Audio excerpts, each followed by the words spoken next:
How often do you allow your soul to call the shots? How much of your life is directed by your soul? These answers and more on this channel and in this video. Let your soul call the shots, coming up next. Hi, my name is Dalis G and welcome to my channel, Let's Talk. I'm a spiritual mentor, psychic, and life coach, and my passion is to help you not only find your life purpose, but to live it to its full potential. If you're looking for answers, if you're thirsting for a direction in life, you're in the right place. Don't forget to subscribe, like, and share. Are you intrigued? Stay with me and let's talk.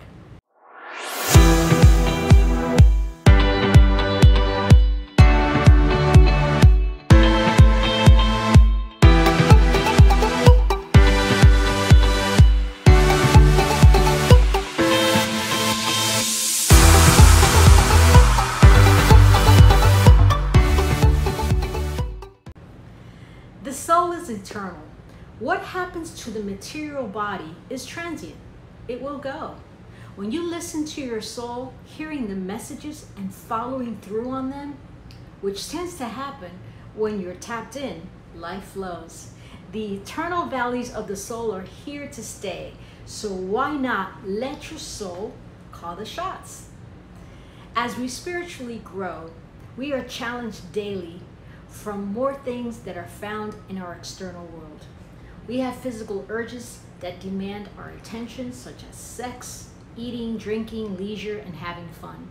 These things are fine unless we overindulge in them, which most people do at one time or another. But when we lack self-control, we hold up our spiritual development. Here are some ways that you can incorporate your daily practice to free yourself from the mind and allow your soul to call the shots. Number one, create space. You know what, this might seem obvious, but so many people don't actually create space to sit with their souls.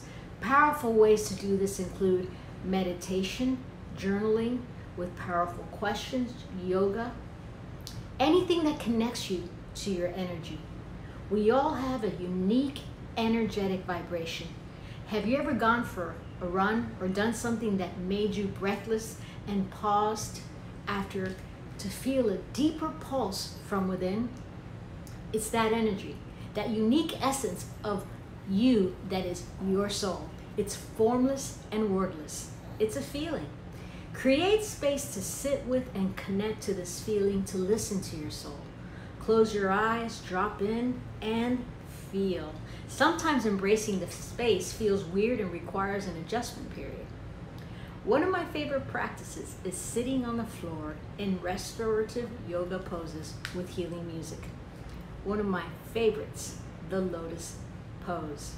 Number two, sit with whatever energy is blocking you from your soul. Surrounding our souls are layers of energy. In yoga, these are known as the koshas, the other bodies including the physical, emotional, and mental bodies. You may need to develop the patience and sit in meditation for a while before quieting your mind enough to drop into your energy. You may tune in and discover resistance, sadness, anger, or anxiety you don't want to feel.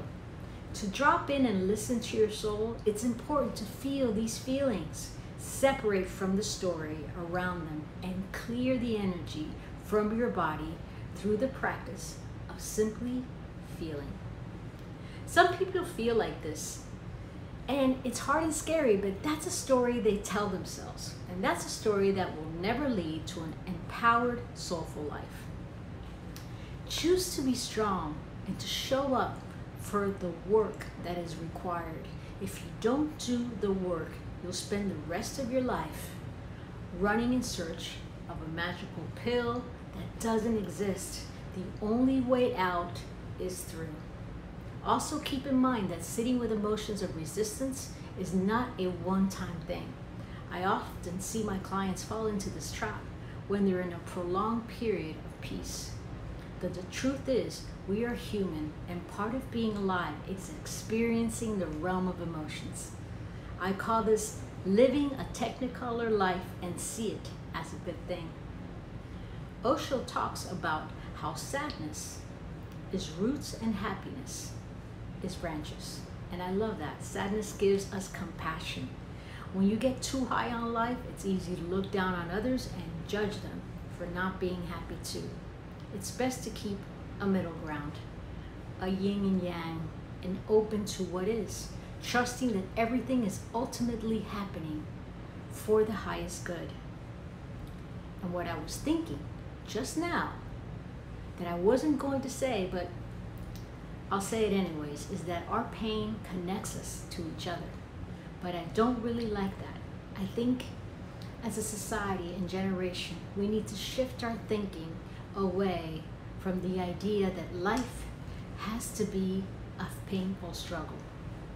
People tend to bond over their pain and insecurities. It's time to bond over strengths and dreams too, don't you think? Number 3, shift your self-talk. I can't tell you how many times a day I see people in my community, not so much the starlets or private clients, because they evolve past this very quickly, saying destructive things like, I don't know. Sentences like, I don't know, are mantras that become your reality. Strong and successful people don't say things like, I don't know, or I can't. To listen to your soul, shift to asking for the answers within, like, what is the answer to this question? Or how can I? The answers will come. But you have to first ask the right questions. Otherwise, you don't even create space for the answers to rise up. Instead of blocking yourself from a forward movement through limiting beliefs. Shifting your self-talk to notice those times when you give your power away is a really important step to open the door to soul communication. The answer might not rise immediately, but if you keep creating the space, the answer will come. Number 4, drop in and listen to your soul. Simply connect to the energy within and see what's coming up. You can do this with all types of energy, from your soul itself to the emotions or resistance surrounding it. Ask empowering and curious questions rather than getting swept away in the thoughts that are dismissing or judgmental. For example, you might ask, why am I feeling this way? Rather than, oh my God, I can't believe I still feel this way. When we feel this feeling and we ask the right questions, they will go away. You could say, what's going on beneath the surface? What do I need to know about so-and-so? What do I need to know to move through this? Wanting emotions to go away is really wanting parts of ourselves to go away. Every single emotion has an important message to share and is a message straight from your soul. Don't forget that. The more you open up to listen to your soul, feel and process any pain, using it to understand yourself, your needs and desires, the more space you clear to hear the deeper soul messages and get to the fun stuff, like living your life purpose, creating abundance, enjoying fulfilling relationships, and giving your gifts to the world in the massive way you are meant to. Everything comes from starting to listen to your soul. So start today. Let me know what you think about this video, comment on the channel, and make suggestions. Remember to subscribe. Until next time, this is Dalis G.